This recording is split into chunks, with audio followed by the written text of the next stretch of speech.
What is up, everybody? Welcome back to EXjW Diaries. My name is Justin.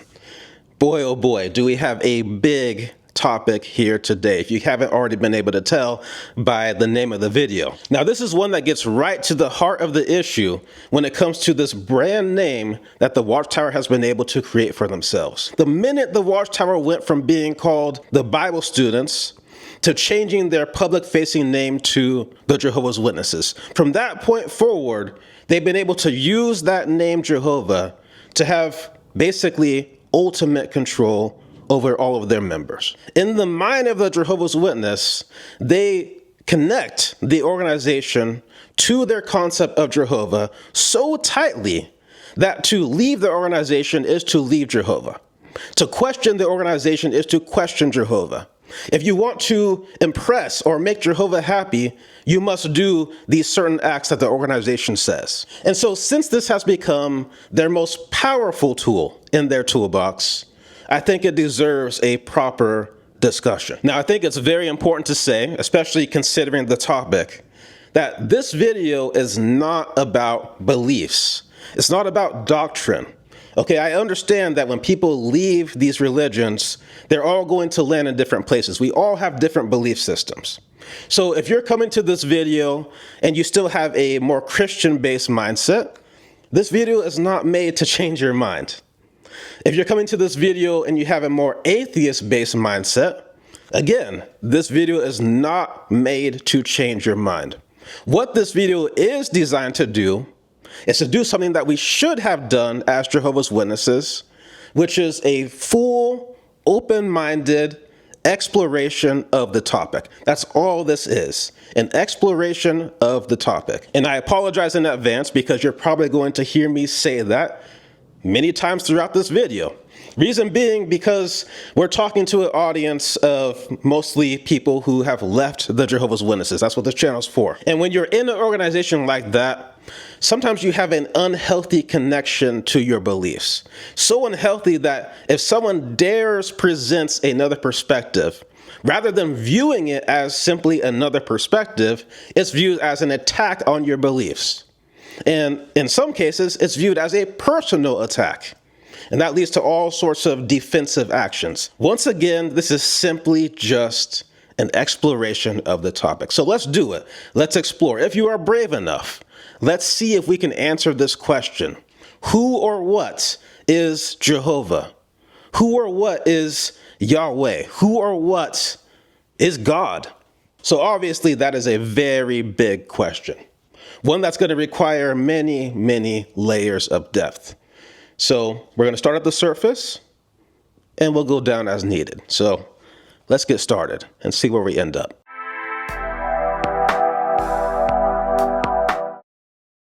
So again, let's just start with the simple things. Let's start at the surface level and then we'll make our way down.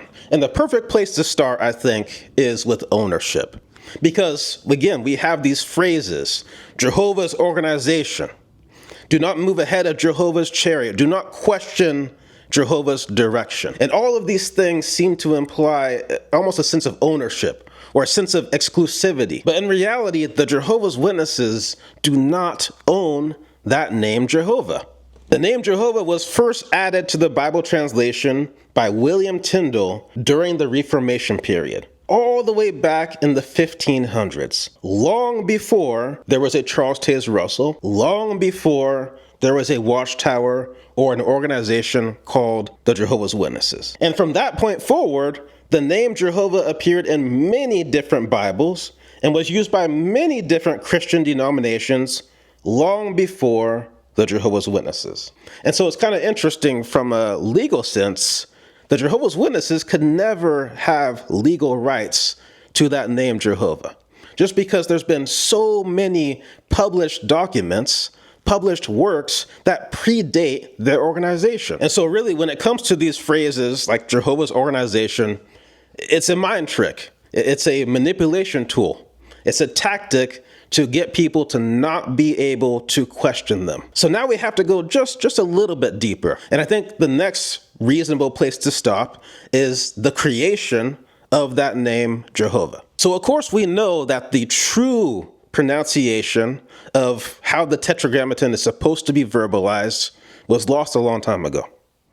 Nobody knows the true correct pronunciation. We also know that Hebrew is a very different language than our modern day languages. They only use consonants in written form. We also know that during certain periods of time, it was considered not okay to pronounce out loud the Tetragrammaton. And so because of that, the Hebrew vowel points of Adonai were added to the Tetragrammaton by the Masoretes. And the resulting form was transliterated around the 12th century CE as Jehovah, which was then further modified and modernized into Jehovah. Now, we can go back and forth about what the correct pronunciation should be or how close we're getting to the correct pronunciation. We can go on and on about how the Tetragrammaton should be translated and updated into English, whether it's YHVH or YHWH. Everybody has their beliefs and everybody thinks that they're right. But at the end of the day, the fact is, the modern day rendition of Jehovah is a modification. When it comes to accuracy, most historians, most ancient Hebrew scholars would agree that the more correct pronunciation would be Yahweh. And it's kind of interesting that if you were to take the Tetragrammaton letters to a bunch of first graders who are just beginning to learn how to read, just beginning to learn the sounds of each letter and how you can combine those into words. And if you were to ask those first graders, how do you say this? I'm sure a majority of them would say something like Yahweh. So you could argue that Yahweh is the more logical pronunciation. But again, we can argue about pronunciation and modernization all day long.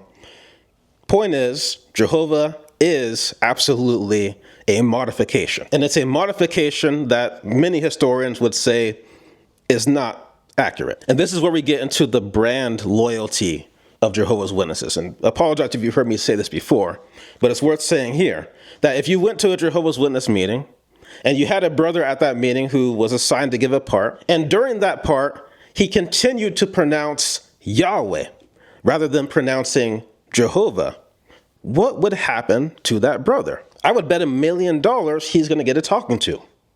And that kind of shows an issue with this mindset, this religious, very fixed mindset. So now we need to take another step deeper into this discussion. And this time, we need to go right into the Tetragrammaton itself. So we know it all originates in Exodus 3:14, when Moses is asking this spirit, speaking to him from the burning bush, and he's saying, "Who shall I say sent me?" And depending on your translation, the response was, "I am that I am."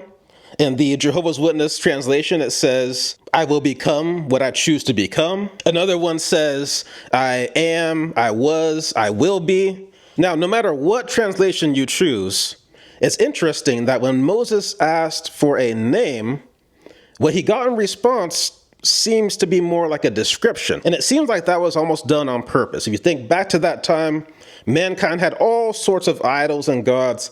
You know, you look at ancient Egypt, you see examples of animism, and all of these gods, all of these creatures had a name and identity in the traditional form that a human would think of having one set identity. So it's almost as if God was saying, you don't get a name. I'm not like those other things. You get a description. This is what I do. Now, if we go a little bit deeper into that, if we look at what some of these historians, some of these Bible scholars are saying, many of them agree that this Tetragrammaton is not a noun in the way that Jehovah's Witnesses use that name Jehovah. That the Tetragrammaton would actually be more of a verb that may be describing a process, a function of deity, that it's a description rather than an identity. Now, another interesting thing, when you go to the New Testament, the Tetragrammaton is not used. Even though the Jehovah's Witnesses have claimed to restore the divine name into the New Testament, according to historical records, that's inaccurate. The Tetragrammaton was not used, at least in written form. Is it possible that they said it, that they verbalized it in certain cases? Hey, that may be possible. But keeping accurate to historical evidence, it was not used in written form. When you look at the words of Jesus, he always used Father or Abba, which again seems less of an identity less of a name, more of a description. Even in the model prayer, Jesus used Father. Now, let me just remind you guys, once again, this video is not about beliefs, not about telling you what to believe or what not to believe. It is just an exploration of the topic. Now, from here, we have to consider a couple things. The first thing is that the way God is portrayed in the Old Testament seems to be very different than how God is portrayed in the New Testament. In the Old Testament, God seems to be very vengeful, right? He gets angry, he gets jealous. They were stoning people back then. I mean, just think of how torturous of a way that is to go. It's a very slow, painful way to go. And they thought that they had not only God's approval, but God's commandment to do these things. Now compare that to the New Testament, where God is described as being loving, God is just, God is slow to anger. Now, in many Christian religions, these things are kind of set aside. They'll say things like God works in mysterious ways, that, hey, God created everything, so therefore he can destroy at will. But in the vein of our discussion, these types of things need to be considered. It's still worth looking into. It's still worth asking why, which is something that a lot of these religions tell you not to do. But nowhere in the Bible does it say not to ask why. If anything, many places in the Bible actually encourage you to keep asking, keep looking, keep seeking. Now, looking outside of Christianity, when you look at people who are atheists, a lot of them point to these things as some of the reasons why they don't have any belief in God. Same thing goes for people that are agnostic, right? It seems that God is violent, God is emotionally unstable when you look at this behavior from the Old Testament. And a lot of them will say, well, the Bible seems to contradict itself when you compare the God of the Old Testament to the God of the New Testament. Now, another thing we have to consider, kind of along the same lines, is the way that God interacts with humans in the Old Testament compared to the New Testament. In the Old Testament, God is active. God is saying this, saying that. The hand of God is doing this, doing that. There's all these signs given. There's all these things happening where God seems to be in direct contact with mankind. Versus the New Testament, God seems somewhat removed in the New Testament. Okay, let's just pause here for a quick second before we go any deeper into this. And I apologize if the little warning pop-ups get annoying, but you have to understand, from my side, I always try to make my videos a safe place. I want this channel to be as comfortable for people who have been out for years as it is for people who are just waking up today. So with a video like this, there is a much higher potential of people getting very sensitive. And that's because for centuries, these religions have used the very idea of God to have ultimate control over people. And because of that, for a lot of you out there, even the word Jehovah is a trigger. Even the word God is a trigger. The Bible is a trigger. And look, that is okay. That's just part of religious trauma. And a big part of that comes from the fact that you still connect your idea of God to religion. And this is exactly what groups like the Jehovah's Witnesses want. And so that is really what this video is all about. It's not about belief. If you're an atheist, this video is not about making you believe in God. If you are a Christian, this video is not about making you question your faith or question the Bible. This video is about having a fully open-minded discussion, a fully open-minded exploration, where we can ask questions from a non-biased place and see where those questions lead us. And the end goal is to help you break that link so you can continue your healing journey. So, all right, let's continue. And props to the people that stay to the very end, because this definitely goes deep. And so now we have to move another step deeper, because now we're led to another very important question. And hopefully by this point in the video, we have already lost the people that are not ready for these types of questions, because I don't want the comment section being a whole bunch of arguing over doctrine and translation. All right. I think thus far in this video, hopefully you would agree, we have stuck to the facts. The questions that we're asking are logical questions to answer considering the topic. For those of you that do believe in something, and even for those of you that don't believe in anything, what this video is supposed to do is to lead you to more questions, not answers, to lead you to more questions. So if you're doing this thing right, for every door that you unlock and you open it and you step into it, it should lead to a large hallway with many more doors for you to unlock. But sadly, what we see in a lot of these religions, especially the high control groups, is rather than leading you to a continually evolving journey of searching through your beliefs, you instead get led to a closed off room, to a dead end.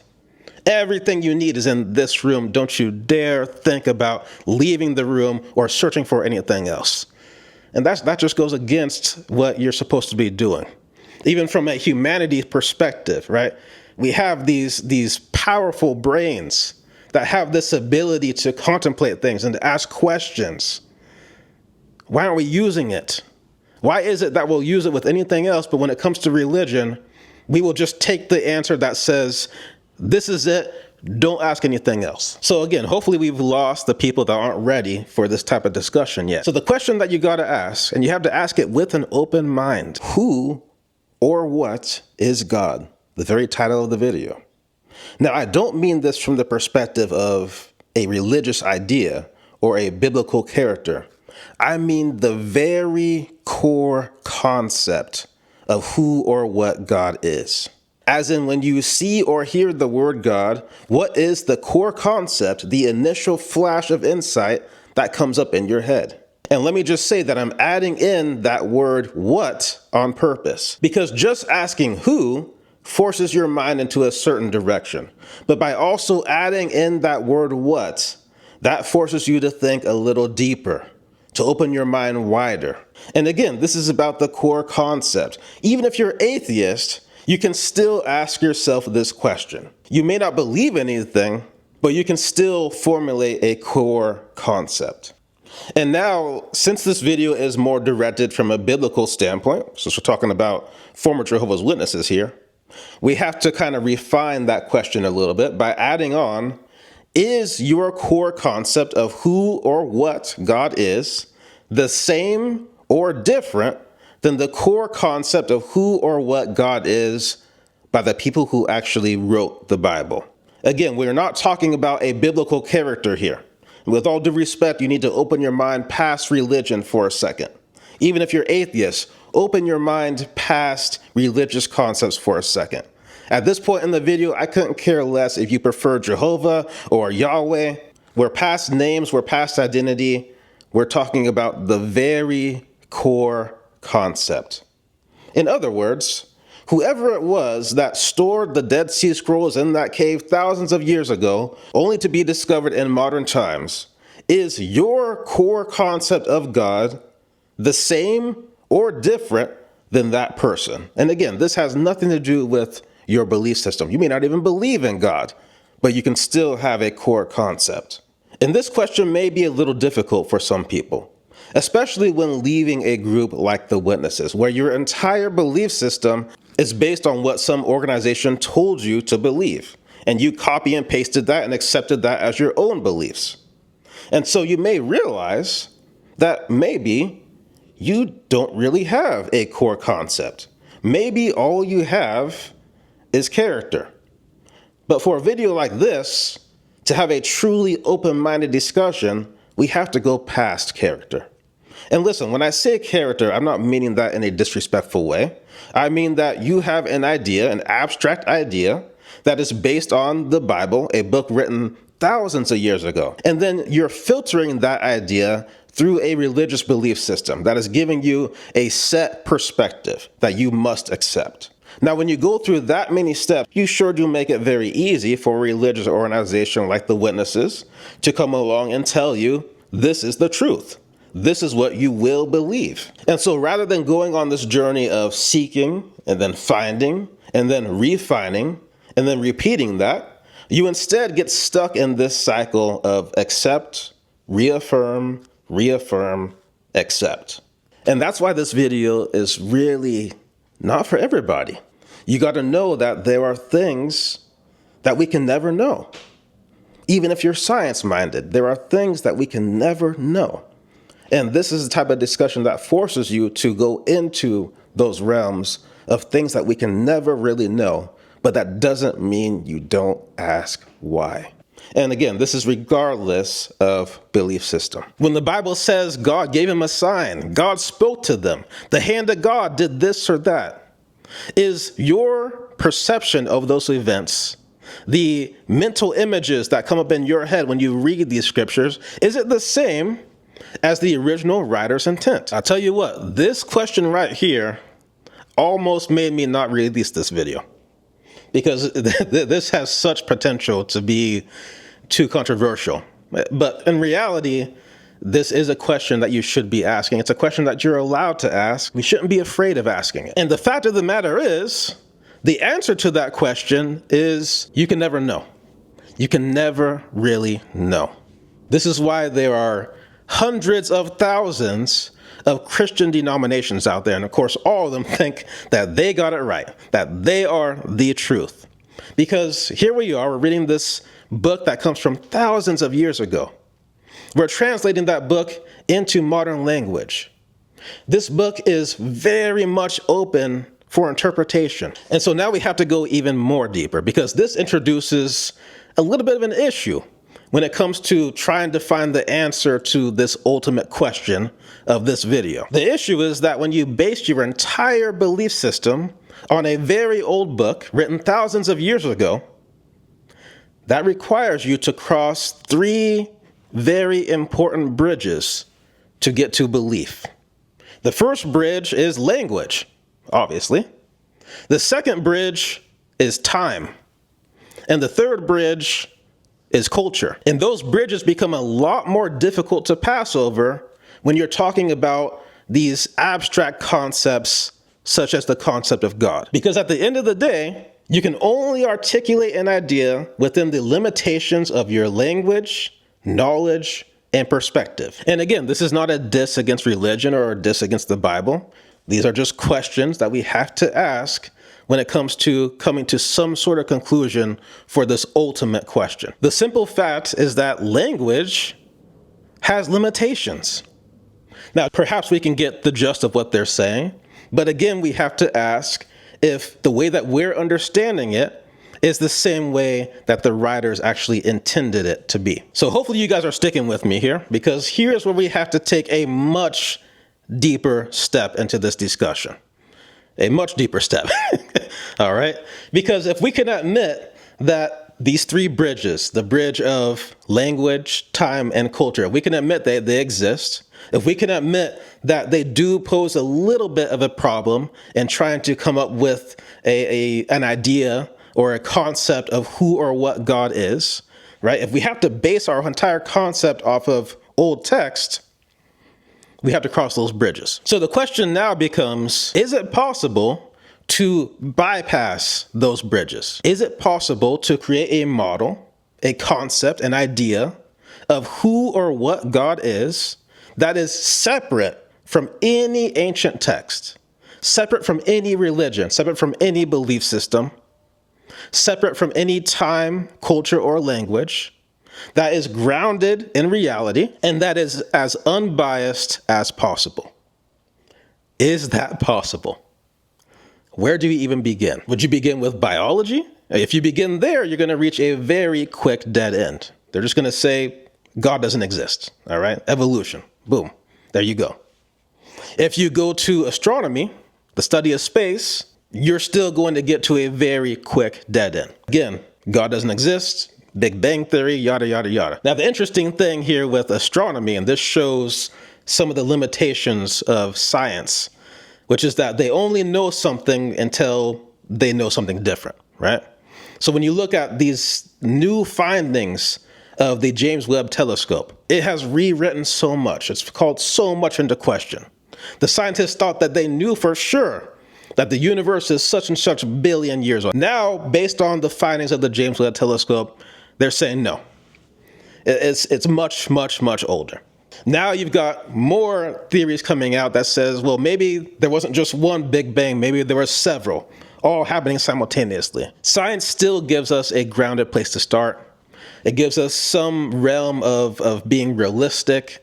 So we can't just throw it out. We got to just ride it as far as we can. If we want to ride science as far as we can go, the one vein of science that is actually going to get us furthest is quantum physics, quantum mechanics. Because in that vein of science, they're actually studying reality itself. So just to begin with, let's just start with a few things that we actually know about reality. Because if you want to know about God, you got to know about reality, right? That just makes sense. So let's dive into a couple of these hard facts, things that we know for sure. So the first thing that we know for sure about reality is that approximately 99.999999%, I might have missed a couple nines there, but that much of our reality, including your body and everything in the universe, is considered empty space. What you perceive to be solid is actually energy fields interacting with each other.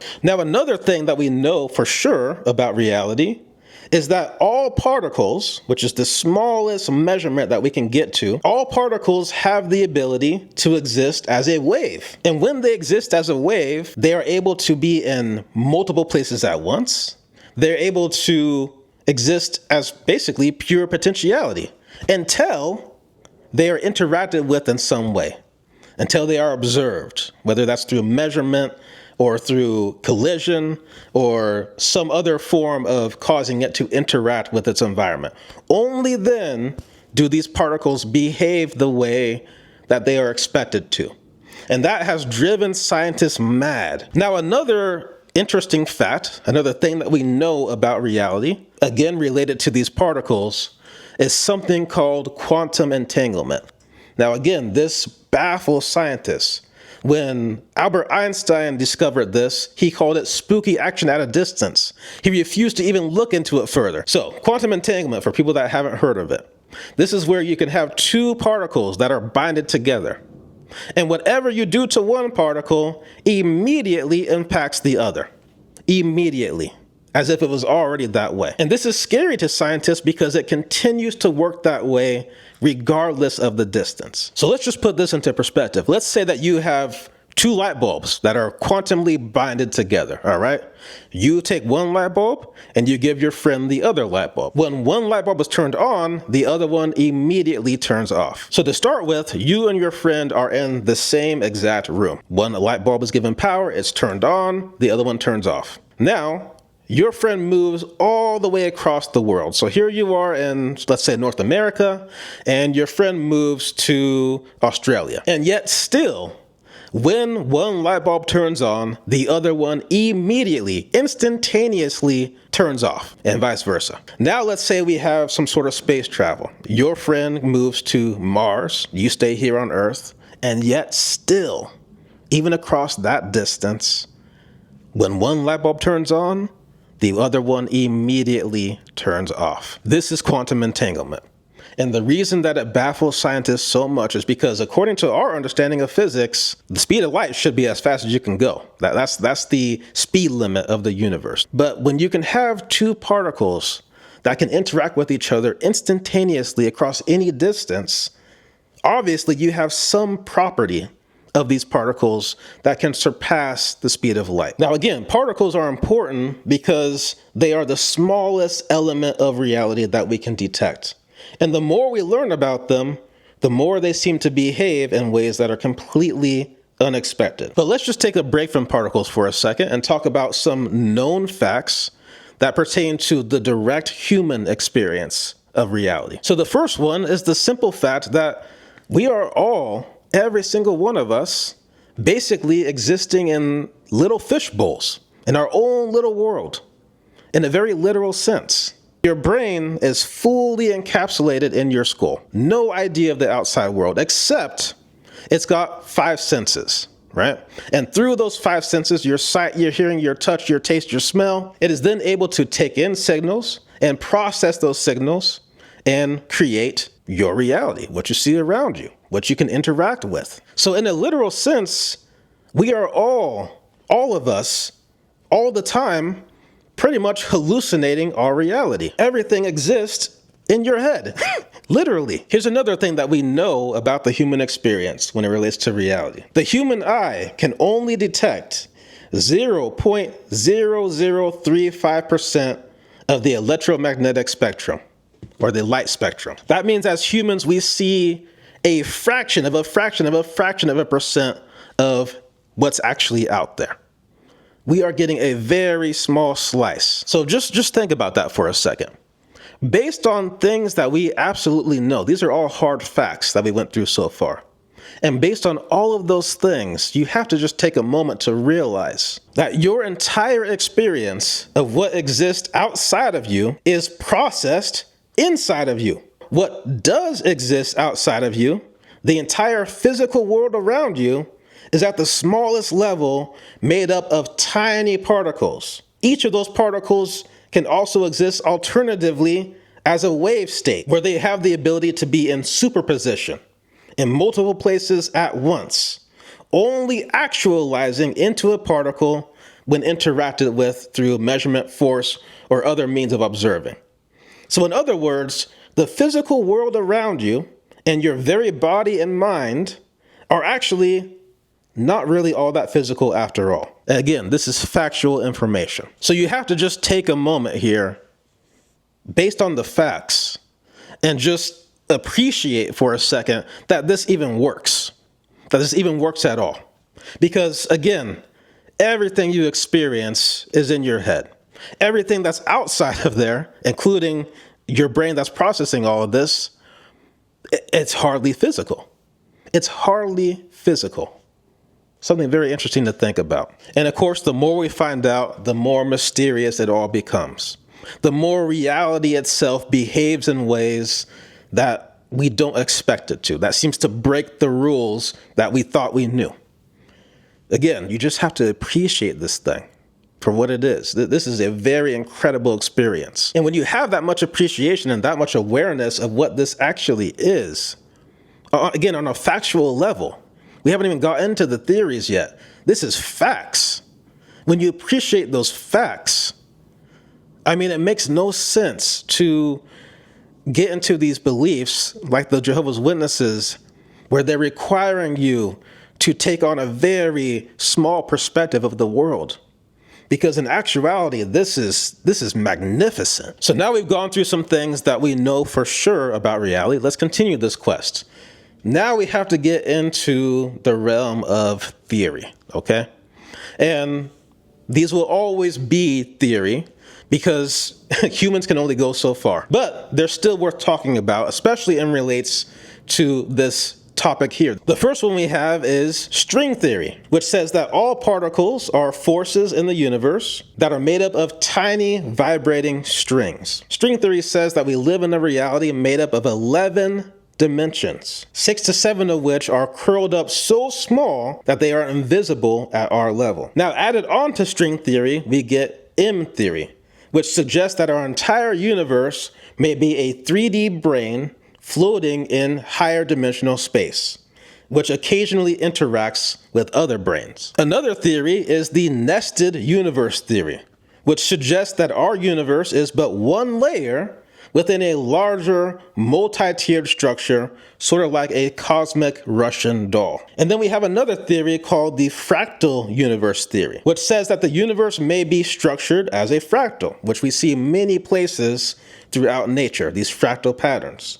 And so these fractals repeat similar patterns across scales and dimensions. And of course, this naturally creates nested realities. Now, again, these are just theories, but they are top of the line tested theories, right? As far as we can test them. We can test them through math, geometry. We can test them somewhat through astronomy. But we can never really get to the ultimate answer of these theories because we're talking about something that's beyond our dimension. Here we are in a third dimensional reality. We have the x-axis, which is side to side. We have the y-axis, up and down. And we have the z-axis, which goes in and out. You can move around this 3D environment with any combination of those directions, but we can never go outside of those directions. We're locked in. So our reality is composed of 3 directions, plus one dimension of time. But obviously, that still presents the possibility of more directions. This is where we came up with the concept of the 4D cube, or tesseract, or hypercube, where we take a traditional 3D cube and we add on a whole nother dimension to that cube. And based on the behavior of this 4D cube, you can see some of the issues when it comes to trying to prove theories of higher dimensions, because this cube behaves in a way that is just unnatural. It disappears at certain places. They're just moving through space in a different way. So again, even though these are theories, the conceptualization of higher dimensions is not all that alien. It's not all that difficult to do. We can do it through geometry. We can do it through simulations. So at this point, we have ridden the train of science as far as we can go, right? We talked about the things that we know are hard facts. We've talked about some theories of multidimensional reality. But here is where we have to take a small little step into the realm of belief. And even though this video is not about belief, science can only take us so far. The theories take us a little bit further. But to answer this question of who or what God is, we have to take just a small step. And even if you're atheist, I'm sure you would agree this small step is one that's reasonable. But before we take that step, let's go back to the things that we know for sure. Specifically, the things related to the human experience of reality. So the thing that we know for sure, without a doubt, is that all of us as humans experience something called consciousness, and awareness, and observer. We all have it. Now, just like particles and their behavior have baffled scientists, consciousness is another thing that baffles scientists. They don't know where it comes from. But much like multidimensional reality, that's another thing that we cannot prove. Either way, we do know for sure that we have consciousness. That's something we all experience. And so here's where we take that small step beyond theory into the world of belief. All right? If we assume that the theories of higher dimensional reality exist, that our reality is built up of many different layers, then by all means, there could be a layer that is above all layers, a layer that basically nothing exists. And at the same time, where everything exists, a layer of pure potentiality. And the existence of that layer of reality wouldn't be too far-fetched. Again, if we go back to what we know about particles, that's basically how they function. They are basically non-physical, exist in a state of pure potentiality until they are interacted with. So if we have this layer of pure potentiality, the zero layer, and at the same time, the infinity layer of reality. And we know that on this third layer, we experience something called consciousness, an awareness, an observer. Then it's not too far-fetched to apply that same logic to this higher layer. If we place a point of consciousness, an observer, on that highest layer of reality, wouldn't that be God? And so this is the funny thing about science, is that it's not that science doesn't believe that a God can exist. It's that if science ever got to that point, they would never call it God. They might call it a super consciousness. They might call it super intelligence. They might just say that there's a point of consciousness that exists on a higher level of reality. I mean, no matter what you want to call it. Yeah, that's pretty much God. So this has been a very long, very deep video, definitely for people who are open-minded. And hopefully it has led you to more questions. No answers, just questions. If you came here looking for answers, you came here for the wrong thing. Hopefully this leads you to more questions. No matter what your belief system is, keep asking questions. Because, again, based on what we know about reality, this is magnificent. And it works much differently than how it appears on the surface. Based on the theories about reality, it's even more magnificent. And again, works much differently than it appears on the surface. When you go through this line of thinking, the concept of God is both more complex than any religion explains it to be, and at the same time, far more simple than any religion claims it to be. When it comes to the question of why would that God care so much about you watching a rated R movie or playing a game like Grand Theft Auto, but doesn't seem to care too much about all these people suffering in third world countries. When you ask those questions, that's when you have to go very much into the realm of belief, and that's not what this video is about. But what I will say, though, again, based on what we know for sure, based on what we can observe around us, is that nature seems to prefer balance. Nature seems to prefer things working in harmony.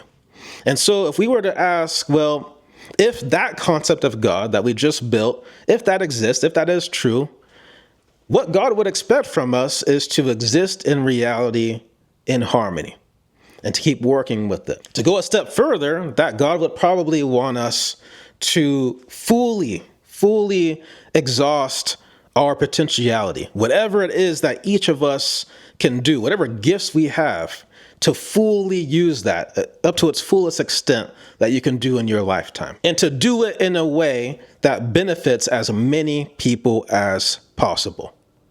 You see, if everybody did that, Jehovah's Witnesses would have had their paradise a long time ago. When it comes to the truth, if you get into these belief systems that say this is what you believe, you are not to seek anything outside of this, you're cutting yourself off from whatever that truth may be. So if you are someone who has just left the Jehovah's Witnesses, or if you've left and you're like many of the people who have contacted me and it says, I've been out for a while and I have no idea what to believe now. I have no idea where to even start. Again, this video is not to tell you what to believe. It's not to tell you anything of that nature, but hopefully you do have the right questions now. Hopefully you can see just how far this path goes. And hopefully you can see that the further down the path you go, even if you're atheist, even those of you that are atheist agnostic, okay, it doesn't matter what your belief is, just don't stop. Because the sooner you stop searching, right at that moment, there is all sorts of belief systems, religious and non-religious, that are more than happy to say that they have all the answers. But hopefully what we've demonstrated is that nobody has all the answers. The more you seek, the more questions should come up. The more you seek, the more mysterious it should be. The more you seek, perhaps the closer you get to the truth. But when you stop seeking, whether from religion or science or someone telling you don't go that way, that's when you lost the game. And as much as I say that this video is not about beliefs, not about telling you what to believe, I am sure that there are probably people out there who clicked on this video because they're wondering if God even exists. And quite frankly, it's not for me to tell you that. It's just not. I am out of the game. Ever since I left the Witnesses, I am out of the game of telling people what they should believe. In fact, if you've been around this channel long enough, you know that I'm completely against even sharing my own beliefs. So nothing in this video is about my own beliefs. I try to stay as separate from it as possible. That being said, if you came here for that question and you are not going to be satisfied till you have an answer to that question, even though I'm not going to give you the answer, what I will say is, based on how reality actually works, based on what we do know, not even counting the theories, just based on what we do know, I would say the probability of some sort of higher entity is pretty reasonable. Pretty reasonable. So with all that being said, I think we've gone on long enough. I want to thank you so much for your time. Again, hopefully this has left you with more questions than answers. If you came here for answers, wrong video.